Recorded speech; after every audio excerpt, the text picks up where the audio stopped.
글로벌 반도체 지수가 급락 한번 했다가 다시 반등을 했는데 삼성전자는 거기서 완전히 철저하게 외면당했죠. 역으로 말하면 지금 글로벌 반도체주 중에서 가장 좀 저평가 매력이 있다라고 첫 번째 볼 수 있을 것 같고요. 그 사이에 빠졌던 가장 큰 이유가 디멘전 투자부문 송재경 대표 함께하겠습니다. 대표님 어서 오세요. 안녕하세요.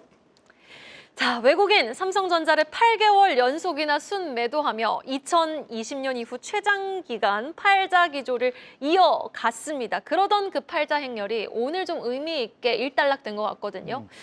자, GTC 2025 있고요. 낸드 가격 상승 전망 나오고 있습니다. 마이크론도 이제 실적 발표를 앞두고 있는 가운데 나온 오늘인 외국인의 매수 전환.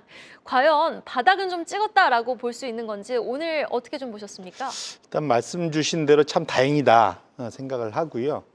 원래 그 외국인 매도세는 좀 더 길게 보면 2월 초부터 멈췄습니다. 사실은. 네. 그렇게 해서 2월 초부터 그냥 횡보 국면, 그러니까 더 이상 팔지는 않고 사지도 팔지도 않는 횡보 국면이 지속되다가 지난주 금요일부터 오늘까지 해서 외국인들이 좀 본격적으로 사들어오는 모습, 이것은 참 다행이다 생각을 하고 있고요.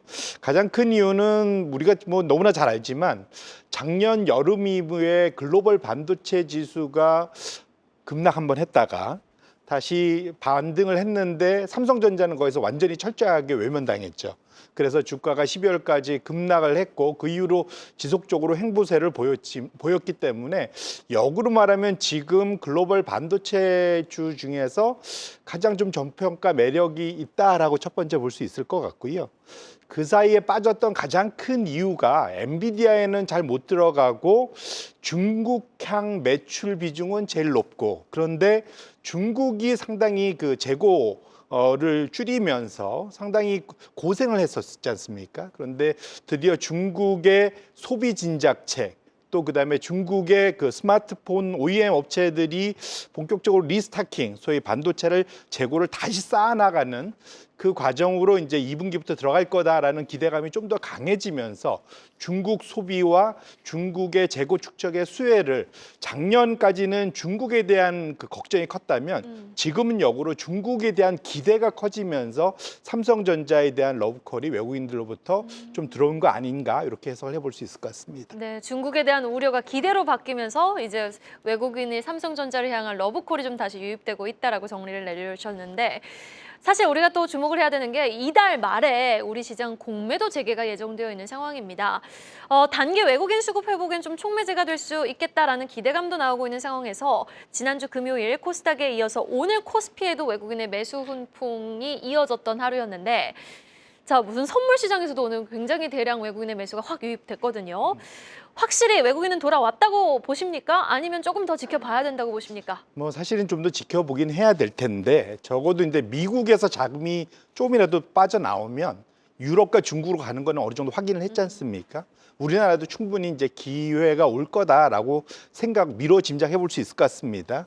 근데 우리나라 입장에서 외국인들이 투자할 때 한국 시장에 제일 좀 뭐랄까요, 못마땅했다고 해야 될까요? 껄끄러운 측면이 뭐냐면 공매도를 마음 편하게 할 수 없다. 이게 무슨 말이냐면 한국이 나빠서 공매도를 할 수 있어야 된다, 이게 아니고, 기본적으로는 소위 헤지펀드들은 양쪽으로 사고팔고를 동시에 진행하면서 소위 그 절대 수익을 추구하는 그런 측면에서 놓고 보면 본인들의 전략을 제대로 한국 시장에서는 구사할 수 없었던 거죠. 결국 그것이 한국 시장에 본격적으로 들어오기 어렵게 만들었고, 이거는 과거에, 이번이 4번째였는데 과거에 3번의 공매도 금지 기간에도 똑같이 나타났습니다. 2008년도, 2011년도, 2018년도, 뭐 그다음에 2020년도 이후 뭐 이렇게 되는데, 어쨌거나 중요한 거는 공매도 금지 기간 동안은 외국인들이 한국 시장에 썩 그렇게 활발하게 거래를 안 하다가 대략적으로 그 금지가 풀리기 시작하면서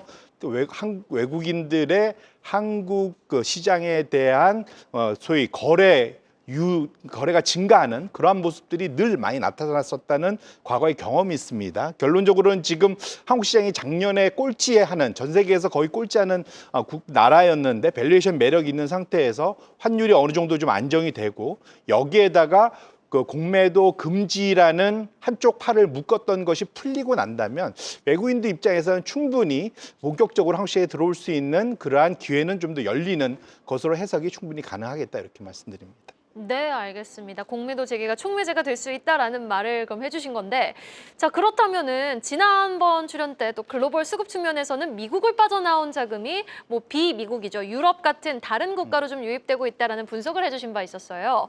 자 그렇다면 이제 4월 2일이 되면은 관세 발효 이후 불확실성도 일부 해소가 될 거란 말이죠. 그렇다면 그 글로벌 증시 자금이 조금 더 활발하게 미국을 벗어나서 조금 더 확산될 수 있는 힘이 생길까요? 일단은 가능성은 여전히 좀 열려 있다 봐야 될 것 같은데, 첫 번째로 말씀 주신 대로 지금 데이터로 확인되는 게 2월 들어서는 확실히 미국의 그 주식 순유입세가 확실히 줄어들고 그만큼이 유럽으로 다 넘어갔습니다. 그래서 지금 같은 기준을 놓고 보면 2월 한 달 동안 유럽이 미국을 앞서 버렸거든요. 이제 외국인들이 유럽을 확실히 더 좋아하게 됐습니다. 근데 이렇게 된 가장 큰 원인가 말씀 주신 대로 지금 트럼프의 관세 정책이 오락가락하면서 이제 문제를 일으켰는데, 이것을 데이터로 나타내는 게 한 달에 한 번씩 발표하는 그러니까 소위 경제 정책 불확실성 지수라는 것이 있습니다. 이 데이터를 보면 트럼프 때하고 지금을 비교하면 특히 그 부분에서 무역 정책과 관련된 것이 저 붉은색으로 지금 차트가 열려 있네요. 붉은색이 2019년도 트럼프 1기 마지막 때 보시면은 상당히 높이 올라갔었습니다. 그때가 이제 관세 전쟁 한번 일으켰을 때고요. 그 이후로 완전히 내려갔다가 최근 들어서 완전히 그때의 최고점을 뚫고 올라가 버렸습니다. 그때보다 그러네요. 불확실성이 훨씬 더 커졌거든요. 그런데 문제는 이것이 시차를 두고 시장의 변동성 지수, 일명 공포 지수로 알려진 미국의 그 빅스 지수가 급등하는 모습으로 나타났었다는 걱정이 있습니다. 결론적으로는 지금은 미국이 단기적으로 반등 장세를 일부 보여주고는 있지만 미국의 변동성이 확대되는 구간으로 들어가는 것만은 맞기 때문에, 그렇다면 마냥 미국만 안 좋고 나머지만 좋아지는 그것이 지속될 수 있겠느냐에 대한 걱정은 분명 남아있기 때문에 그러한 변동성에 대해서 열어놓고 한번 시장을 보실 필요는 있겠다 이렇게 말씀드립니다. 네, 알겠습니다. 일단 변동성은 염두에 둬야 되는 시점이다라고 강조를 해주셨어요. 자, 그 와중에 유럽을 한번 보겠습니다. 신고가 경신 중인 유럽. 지금 유럽은 더 단단해질 채비에 나섰어요. 지금 강한 독일이 돌아온 걸까요? 독일에서는 인프라에 무려 793조 특별 예산을 책정하는 기본법 개정, 지금 협상이 타결됐다라는 소식까지 들려왔는데, 유럽 재무장 기대감에 국내 방산주들도 다시 한번 움직이거든요. 그런데 오늘 시장 참 특이했던 게 오전엔 삼성전자, 오후엔 알테오젠이었어요. 그런데 주도주가 죽지 않고 있었거든요.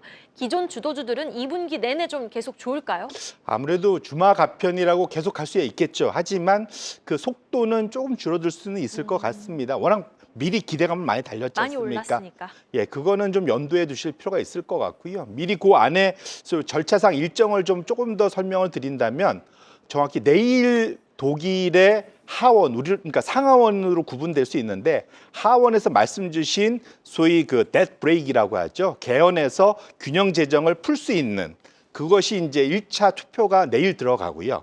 그러니까 협상 타결은 녹색당과 했지만 투표는 어쨌든 내일 해야 됩니다. 이게 첫 번째고, 형식적이라고 하긴 하지만 금요일 날 상원 68명으로 이루어진 상원에서 한 번 더 해야 돼요. 이걸 다 통과해야 되기 때문에 아직은 이번 주말까지는 뭐랄까 긴장의 끈을 놓으시면 안 된다 말씀드리고 싶고, 이 안에는 기본적으로는 방위, 국방비의 그러한 활동도 있지만 인프라 투자도 상당히 많이 잡혀 있을 겁니다. 그래서 결국은 지금 여기서 볼 거는 우리나라의 방산도 중요하지만 유럽의 특히 독일을 중심으로만 인프라 투자의 수혜를 볼 만한 그런 관련된 수혜주들도 열심히 이제 찾기가 시작될 것이다 이렇게 말씀드리고 싶습니다. 네, 알겠습니다. 이번 주는 뭐 챙겨야 될 게 한두 가지가 아니에요. GTC 2025를 시작으로 금리 슈퍼위크죠. 마이크론 실적 발표하죠. 여기다가 우리 이제 대기업들 주총이 열리거든요.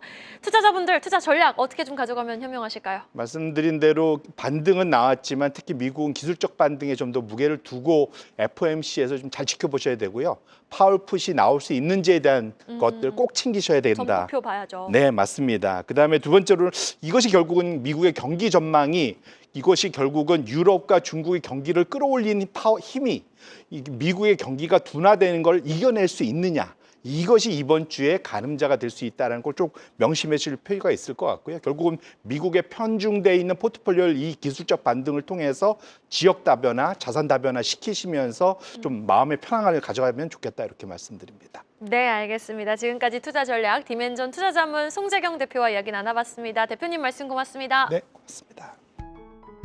계속해서 다양한 경제 이슈를 알고 싶다면 구독과 좋아요, 알림 설정 부탁드립니다. AI 캐스터 권미정이었습니다.